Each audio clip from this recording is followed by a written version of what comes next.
Walang mantika na gulay recipe. Walang mamahaling sangkap na kailangan mong bilhin. Baka ang mga gulay dito ay may tanim ka rin. So mga ka-MU, pinaghalo-halo ko lang sa isang kaserola na may tubig ang sibuyas, luya, tanglad at ang pangalawang piga ng gata. Tapos po ayan no, pinakuluan ko lang at nilagyan ng shrimp cube at inilagay ko na rin itong kalabasa. Naglagay din ako dito ng maliliit na hipon, yung pinatuyo. At minekos-mekos lang yan insan. Tapos, tinakpan ko to at pinakuluan. At syempre, pagkakulo, tsaka naman natin nilagay ang kakanggata.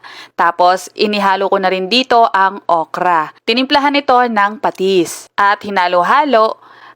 Usually, di ba, pag naggagata tayo ng gulay ay yung medyo may pagkatuyo, ganon, pinapatuyo natin. Pero this time, nag-request kasi si Mr. na gusto niyang humigop ng sabaw na may gata. I think may ganito talaga yata silang lutong Bisaya, yung masabaw talaga ang gata. Naglagay na rin ako ng sili dito kanina at ngayon naman ay ilalagay ko itong alugbati. Favorite talaga ng mga Bisaya ang alugbati, ano? Sino po ba ang may favorite ng alugbati dito? Ako actually hindi masyado pero kumakain ako. Gusto ko pa rin naman siya. Tapos yan, hinahalo-halo lang. Gusto ni Mr. medyo mas luto ang alugbati.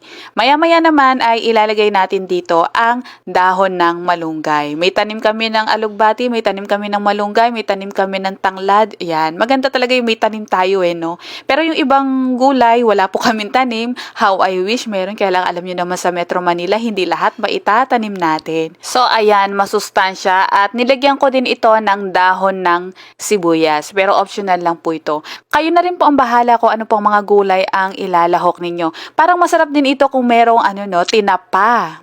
Hindi nga lang ako sure kung lahat ba ng probinsya o lahat ng lugar sa Pilipinas ay may tinapa. Masarap din ito kung lalagyan natin ng pritong isda o kaya inihaw na isda. Ayan, ganyan lang kasimple. Bili lang tayo ng mga pakonti-konting gulay. Yan, isahog natin, pagsamasamahin, konting gata, sabawan, yun, sarap na. Walang mantika, super healthy pa. Kayo ba mga ka-MU, lalo na ang ating mga kababayan na Bisaya, ano pa po ba yung madalas ninyong isahog sa ganitong klase ng ulam? Kumbaga sa mga Bisaya, lauoy sa gata kung tawagin ito.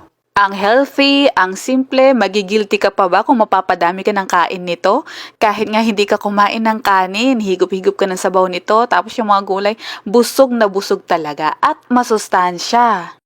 So, ka-MU, nakasubukan na po ng ganitong klase ng ulam, yung masabaw ang gata. Subukan mo po at timplahan ito ng naaayon sa iyong panlasa. Sana po makatulong ang recipe na ito para sa mga naghahanap ng masabaw na ulam ngunit masustansya at mura.